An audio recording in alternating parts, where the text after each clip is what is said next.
Prince Harry and Meghan Markle were invited to meet the likes of President Joe Biden the day before Queen Elizabeth II's funeral, only to be told they could not come. King Charles III and other royals will meet leaders from around the world at a Buckingham Palace reception on Sunday, September 18. The Duke and Duchess of Sussex were initially invited, only to later be told the function was for working members of the royal family only. A report from British broadsheet newspaper The Daily Telegraph published on Friday has claimed that the confusion hints at a lack of communication between Buckingham Palace and the Sussex's California-based operations hub.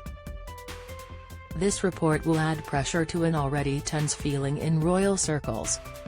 Newsweek has been told the saga appears to be a genuine error in the heat of organizing a funeral which is expected to be the biggest state event of its kind the UK has ever hosted. However, it comes as a fragile royal truce declared in the aftermath of the Queen's death has been tested to the limits.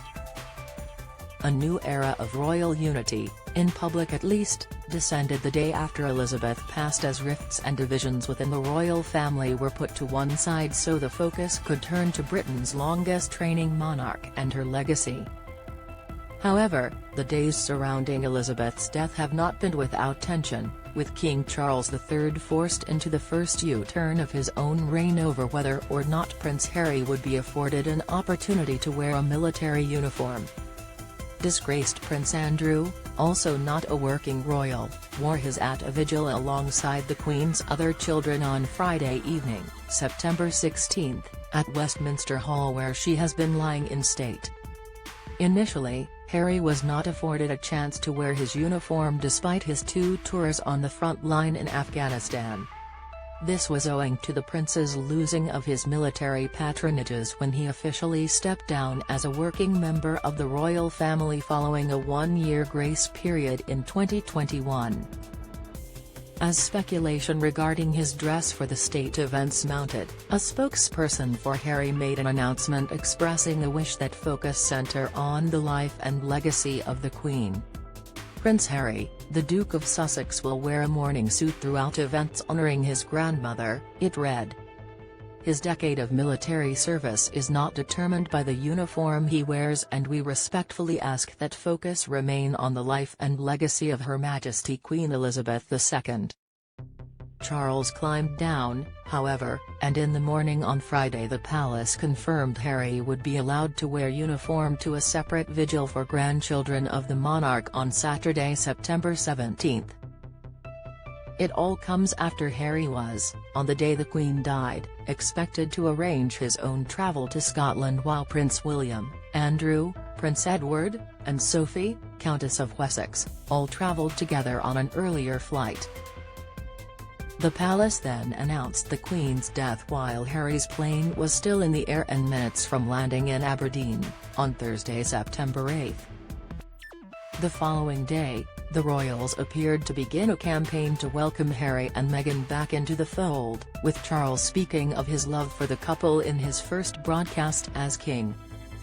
This was followed with the release of a personal tribute to the Queen from Harry on September 12, in which he spoke of his intention to honour his father in his new role as king. Referencing a quote of Elizabeth's about final partings as well as first meetings, Harry said, "You are already sorely missed, not just by us, but by the world over. And as it comes to first meetings, we now honour my father in his new role as King Charles III."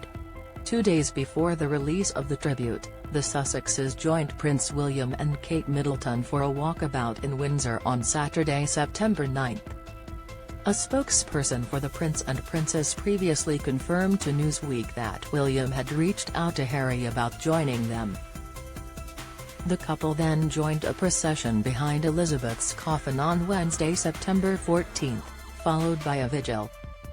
The truce, however, appears fragile, and the latest mix-up may well be an unwelcome test of its durability, with just days to go until the world says goodbye to a woman known for her powers of diplomacy. The telltale signs also show that the peace may be difficult to protect in the months that follow when the mourning period has ended and the Sussexes are back in America. Newsweek approached Buckingham Palace and representatives of the Duke and Duchess of Sussex for comment. Update September 17, 2022 6:12 a.m. ET. This article was updated to include the Newsweek approaches to Buckingham Palace and representatives of the Duke and Duchess of Sussex, and the information from the Daily Telegraph report.